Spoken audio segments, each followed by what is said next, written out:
talking a little bit about some products that we're doing. And we're sending the audio through a cable to this board, who's then auracasting it. And we're capturing it in headphones. This board is receiving it, playing it back through the speaker. And the implementation is really end-to-end complete. So here's the Alif stand, Alif Semiconductor, a maker of next generation microcontrollers. All the kind of standard microcontroller features that you would expect of a really advanced one, 32-bit microcontroller.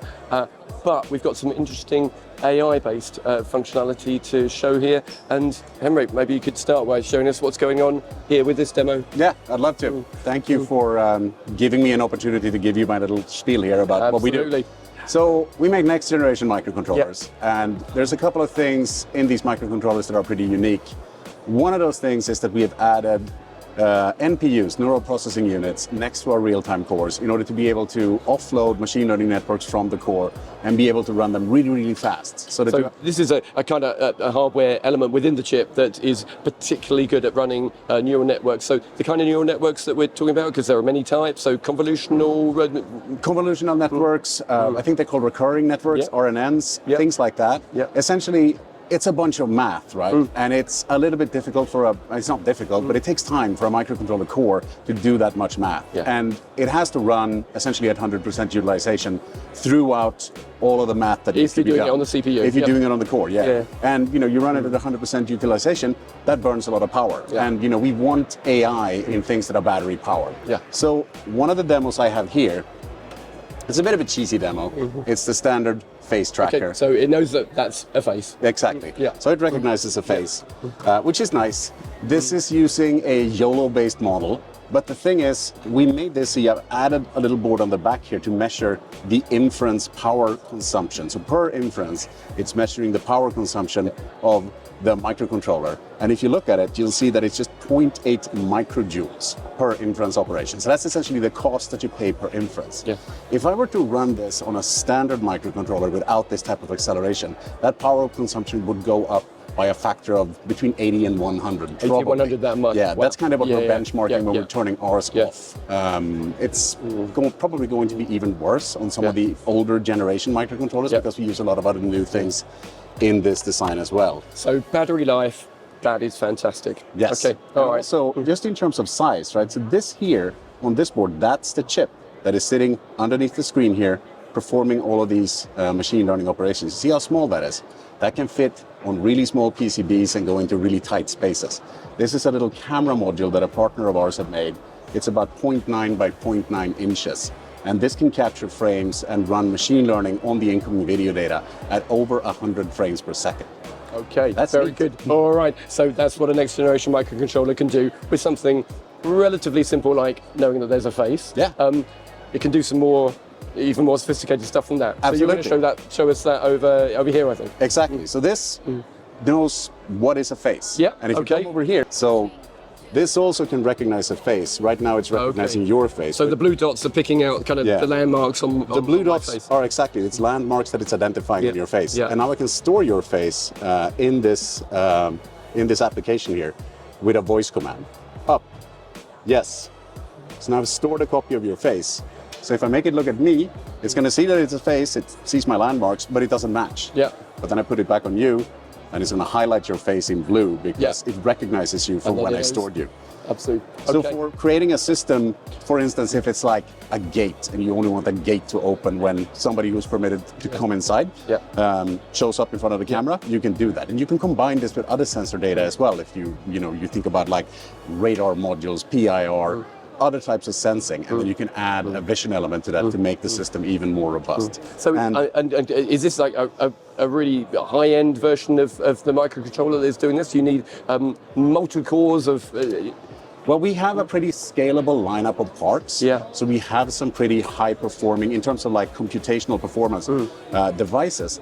This is using one of our lower-end microcontrollers, actually. Everything that you see here is running on one single core. And that core does everything in this system. It runs the machine learning, it drives the graphics, it captures the camera images, and it doesn't use any external memory either. We provide all those resources on chip in that tiny package that you saw. And you talked earlier on about the power consumption, about how if you try and do this on a traditional microcontroller through the CPU, it's going to be running 100%, it's going to be burning lots and lots of power. With this, Tell us about the power consumption here.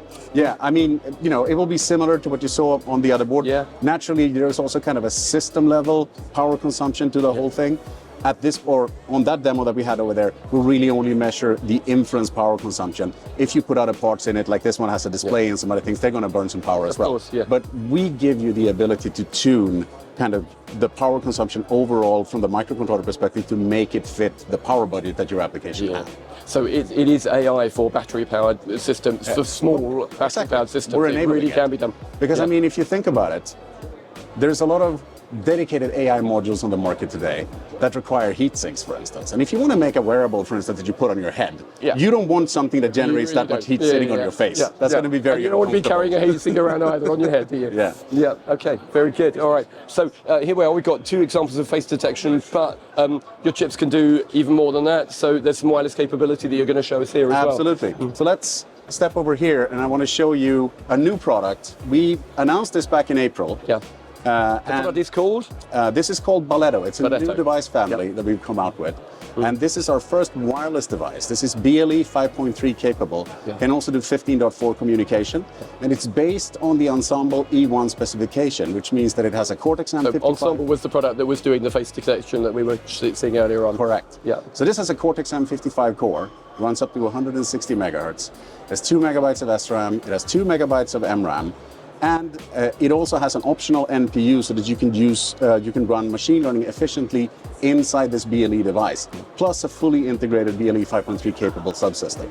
And of course, BLE 5.3 is cool because it's the first time that BLE now supports a native audio code. Right, okay. And it also has this, it's a protocol essentially for streaming audio called AuraCast, and that's what we're demonstrating here. So we're all familiar with Bluetooth for audio, but it's in the past been Bluetooth Classic. This is now audio on this Bluetooth. This is low power and genuinely small. Yeah. So in the demo here, we're playing a video that is kind of talking a little bit about some products that we're doing. And we're sending the audio through a cable to this board, who's then AuraCasting it. And we're capturing it in headphones. This board is receiving it, playing it back through the speaker. Okay. And the implementation is really end-to-end complete. And your chip on, and this is your board, your chip on here is exactly. This one here is the device. So it's tiny. It's about 4 by 4 millimeters. It really is. So absolutely. That can also fit into really tight spaces, and it can also do a lot more than a traditional BLE type device because it has a pretty beefy microcontroller core. And it has the NPU capabilities. So you don't need to kind of do a 2-chip design where you have, the big host and then the BLE just as a link.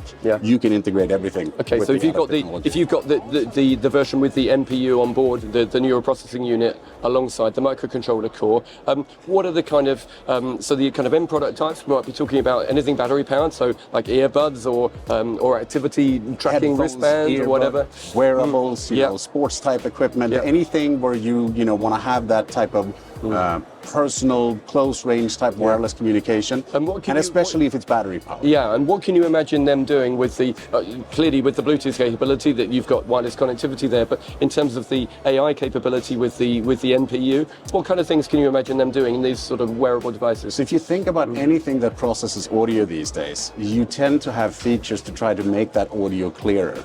Like noise cancelling, noise reduction, to be able to focus on one specific sound source. I mean, we're here at Electronica. There's a lot of noise going on in the background. Somebody might be over there talking to you, and you might want to listen to exactly what that person is saying.